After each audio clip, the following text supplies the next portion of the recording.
사도신경으로 우리의 신앙을 고백하며 8월 25일 금요일 기도회 시작하도록 하겠습니다. 나는 전능하신 아버지 하나님 천지의 창조주를 믿습니다. 나는 그의 유일하신 아들 우리 주 예수 그리스도를 믿습니다. 그는 성령으로 잉태되어 동정녀 마리아에게서 나시고 본디오 빌라도에게 고난을 받아 십자가에 못 박혀 죽으시고 장사된 지 사흘 만에 죽은 자 가운데서 다시 살아나셨으며 하늘에 오르시어 전능하신 아버지 하나님 우편에 앉아 계시다가 거기로부터 살아있는 자와 죽은 자를 심판하러 오십니다.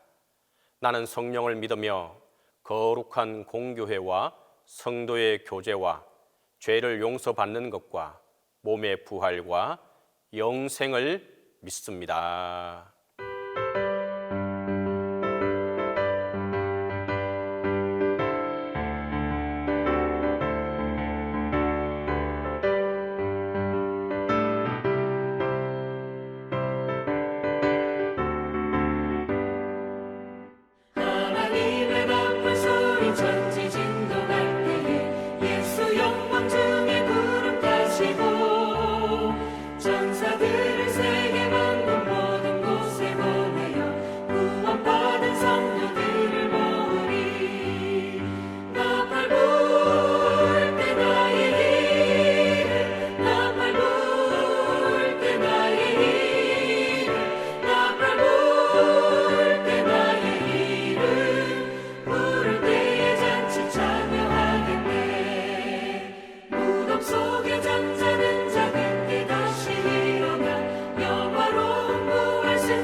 마음심이 슬프니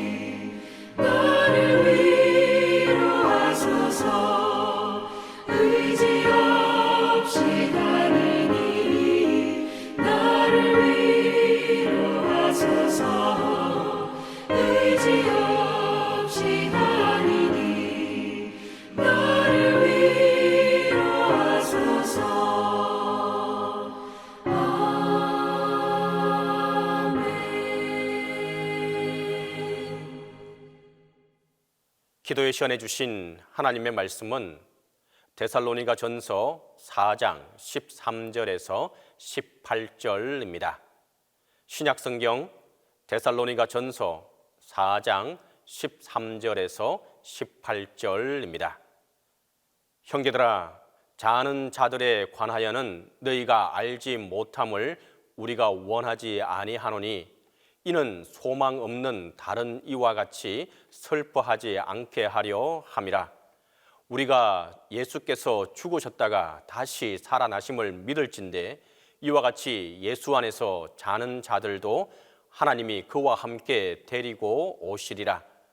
우리가 주의 말씀으로 너희에게 이것을 말하노니 주께서 강림하실 때까지 우리 살아남아 있는 자도 자는 자보다 결코 앞서지 못하리라. 주께서 호령과 천사장의 소리와 하나님의 나팔 소리로 친히 하늘로부터 강림하시리니 그리스도 안에서 죽은 자들이 먼저 일어나고 그 후에 우리 살아남은 자들도 그들과 함께 구름 속으로 끌려 올려 공중에서 주를 영접하게 하시리니 그리하여 우리가 항상 주와 함께 있으리라. 그러므로 이러한 말로 서로 위로하라. 솔로몬은 위로자가 없는 인생은 헛되다고 말하고 있습니다. 인생에 있어 위로자가 있는 것만으로도 큰 힘이 되는 것은 두말할 필요가 없습니다. 욥의 고난의 절정은 그의 아내가 하나님을 욕하고 죽으라 라고 하며 인생에서 최고의 위로자가 될 수 있는 아내로부터의 버림받은 사건이었습니다. 인간은 위로가 필요하고 또 필요한 존재입니다. 이렇듯 인간은 위로자가 절대적으로 필요합니다. 그런데 이 위로자들은 위로받을 자들의 필요를 채워줄 때에 진정한 위로자가 됩니다. 배가 고픈 자들에게는 밥을, 또 헐벗은 자들에게는 옷을, 외로운 자들에게는 함께 있어 주는 것으로, 또 사랑하는 가족을 잃은 사람에게는 가족이 되어 주어야 합니다. 이렇듯 인생의 진정한 위로자가 되는 것은 위로받기를 원하는 자들의 필요를 채워줄 때입니다. 자, 그러면 오늘 말씀에서는 어떻게 하나님께서 위로하고 있고 또한 무엇을 바로 알기를 원하는지 함께 알아보도록 하겠습니다. 먼저 13절입니다. 형제들아, 자는 자들에 관하여는 너희가 알지 못함을 우리가 원하지 아니하노니 이는 소망이 없는 다른 이와 같이 슬퍼하지 않게 하려 함이라. 오늘 본문에서 바울은 데살로니가 교인들이 반드시 알아야 할 한 가지 말씀을 말해주고 있습니다. 그것은 그리스도가 강림하실 때 성도들의 부활과 영생에 대한 말씀입니다. 이러한 말을 하면서 본문에서는 두 분류 사람들을 분리합니다. 그것은 자는 자들, 또 소망이 없는 다른 이입니다. 먼저 자는 자들은 그리스도 안에서 죽은 자들을 가리키는 말입니다. 예수님도 회당장 야이로의 딸이 죽었을 때 그를 가리켜 잔다고 하셨고, 나사로가 죽은 지 사흘이나 되었을 때도 잔다고 표현했습니다. 또한 스테반이 돌에 맞아 순교했을 때 성경은 그를 가리켜 잔다고 표현했습니다. 바울 서신의 여러 곳에서도 성도의 죽음을 잔다고 표현하고 있습니다. 이처럼 성도의 육체적 죽음은 잔다고 하는 것입니다. 하나님께서 처음 아담을 창조하시고 에덴에 두신 후에 동산 중앙에 있는 선악을 알게 하는 나무의 열매는 먹지 말라고 하시면서 먹으면 정령 죽을 것이라고 했습니다. 이후 아담과 하와가 그 열매를 따먹었지만 죽지 않았습니다. 하나님께서 먹으면 죽는다고 하신 말씀은 육체의 죽음을 넘어서 하나님과의 단절을 말하는 것이었습니다. 그것을 죽음이라고 합니다. 본문에서 자는 자와 반대되는 개념의 한 무리가 있습니다. 그것은 소망이 없는 다른 이입니다. 이는 믿지 않는 사람들을 가리켜 말하는 것입니다. 왜 믿지 않는 사람들을 가리켜 소망이 없는 사람이라고 표현했을까요? 그것은 그들이 이 땅에서의 삶이 끝이라고 생각하고 살기 때문입니다. 나아가 그들은 육신의 죽음 이후에 영원한 형벌을 받기 때문입니다. 바울은 성도들에게 이런 두 부류에 대해 알기를 원했습니다. 그것은 성도들이 이 땅에서의 삶이 다가 아님을 깨우쳐 알기를 원했던 것입니다. 자칫 성도들도 현실에 충실하다 보면 하늘을 보지 못하고 또한 그것에 대한 소망을 두지 못하는 경우가 있습니다. 환난이 너무 심하면 당장 그것에서 벗어나려고 발버둥 치기만 할 뿐 하늘을 또 내세를 보지 못하는 것입니다. 그것은 불행입니다. 그래서 바울은 성도의 부활과 그 받을 영광에 대해 아는 것이야말로 믿지 않는 자들처럼 죽음과 그 뒤에 오는 세상에 대해 무지하여 절망하지 않게 되는 방법이라고 오늘 성경은 말해주고 있는 것입니다. 그래서 바울은 13절 말씀에 자는 자들이 이 사실을 알아 슬퍼하는 자가 되지 않기를 바라고 이와 같이 말씀했던 것입니다.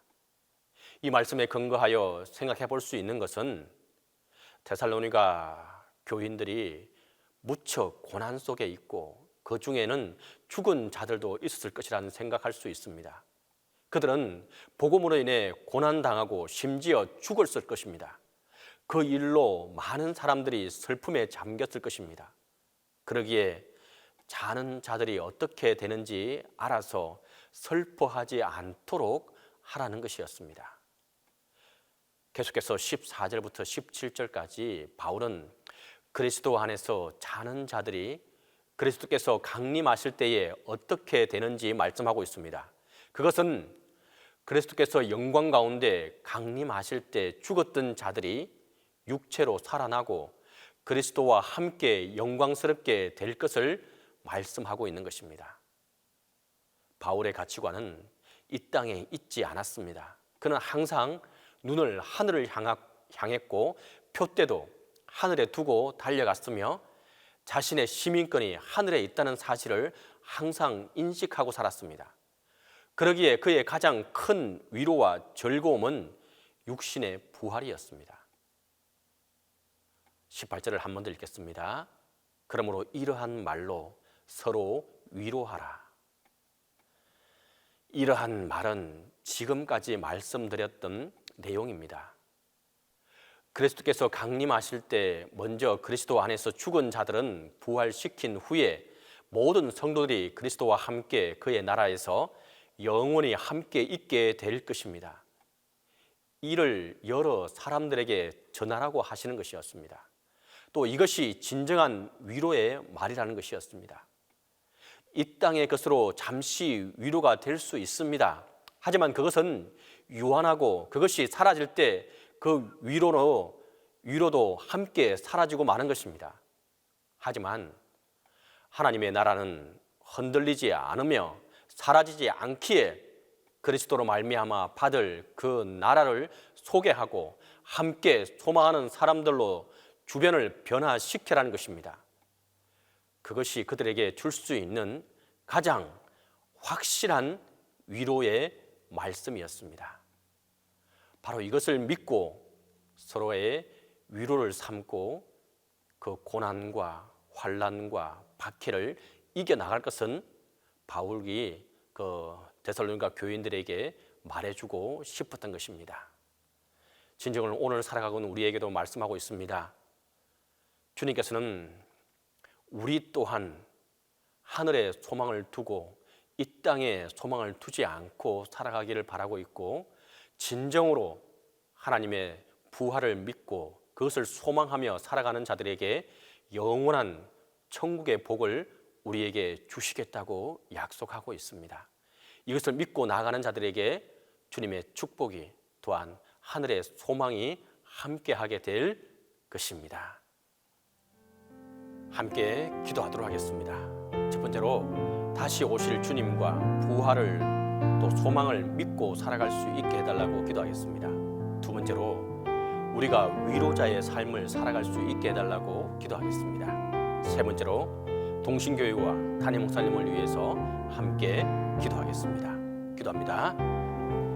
주님, 우리가 다시 오실 그 주님을 믿고 살아갈 수 있도록 도와주시고 그것에 온전한 소망을 부며 살아가는 저희들 되게 도와주시옵소서. 진정으로 이 땅에 온전한 위로의 말씀이 무엇이 있겠습니까? 주님, 우리의 고난과 우리의 환난과 우리의 박해를 통해서 힘들어하고 주저앉아하고 괴로움 속에 있는 이들도 있습니다. 그때 위로의 말씀이 우리에게 필요하고 또한 우리의 새 힘이 될 말씀들이 필요합니다. 바로 그때에 주님의 부활과 다시 오신다고 하신 그 말씀이 우리에게 참 위로의 말씀이 될 수 있도록 도와주시고 그것이야말로 이 땅의 위로가 아닌 하늘의 소망과 위로인 것을 바로 깨우쳐 알 수 있도록 도와주시옵소서. 또한 위로의 말씀을 믿지 않는 이들에게 또한 믿고 힘들어하는 이들에게 증거하며 살아가는 저희들 될 수 있도록 하나님 함께해 주시고 도와주시옵소서. 또한 이 시간 간절히 바라고 기도하는 것은 아파하고 힘들어하는 이들과 고통 속에 있고 환난 속에 있고 주저앉아 괴로운 이들이 있을 줄 압니다.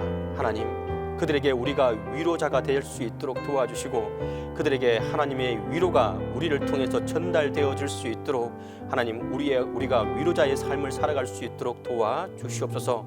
하나님께서 함께해 주시고 그리하여서 우리가 함께 한 뜻으로 나아갈 수 있도록 도와주시되 하나님의 은혜와 사랑이 우리의 삶 속에 함께해 도와주시옵소서. 주님, 이 시간 또한 간절히 바라고 기도하는 것은 이 시간 계속해서 기도하며 나아갑니다. 동신교회를 위해서 기도합니다. 주님, 이 땅에 동신교회를 세워주시고 또한 이 지역에 이곳에 함께해 주신 은혜에 감사하고 감사합니다. 진정으로 이 땅에서 이곳에서 온전히 위로자의 삶을 살아가는 동신교회가 되게 도와주시고 아직도 하나님의 뜻을 부활과 소망을 알지 못하는 많은 사람들에게 하나님 예수 그리스도의 부활과 하나님 참 소망을 그들에게 증거하는 삶을 살 수 있도록 하나님 동신교회를 지켜주시고 또한 우리에게 증거할 수 있는 참 소명을 주시고 소망을 허락해 주시옵소서. 그래서 주님께서 맡겨주시는 그 사명을 잘 감당해 나가는 동신교회가 될 수 있도록 도와주시고 이곳에 속한 모든 이들에게 하나님의 크신 위로를 베풀어 주시옵소서. 주님, 이 시간 동안 간절히 바라고 기도하는 것은 동신교회 담임 목사님을 위해서 기도합니다. 하나님의 은혜와 사랑이 또한 영육간의 강건함이 하나님께서 함께해 주시는 가운데 도와주시옵소서. 목회 나가실 때 어려움 당하지 않도록 도와주시고 하나님의 도우심과 성령의 도우심이 함께하게 도와주시옵소서. 이제는 주님께서 가르쳐주신 기도로 기도해 마치도록 하겠습니다. 하늘에 계신 우리 아버지, 아버지의 이름을 거룩하게 하시며 아버지의 나라가 오게 하시며 아버지의 뜻이 하늘에서와 같이 땅에서도 이루어지게 하소서. 오늘 우리에게 일용할 양식을 주시고 우리가 우리에게 잘못한 사람을 용서하여 준 것 같이 우리 죄를 용서하여 주시고 우리를 시험에 빠지지 않게 하시고 악에서 구하소서. 나라와 권능과 영광이 영원히 아버지의 것입니다.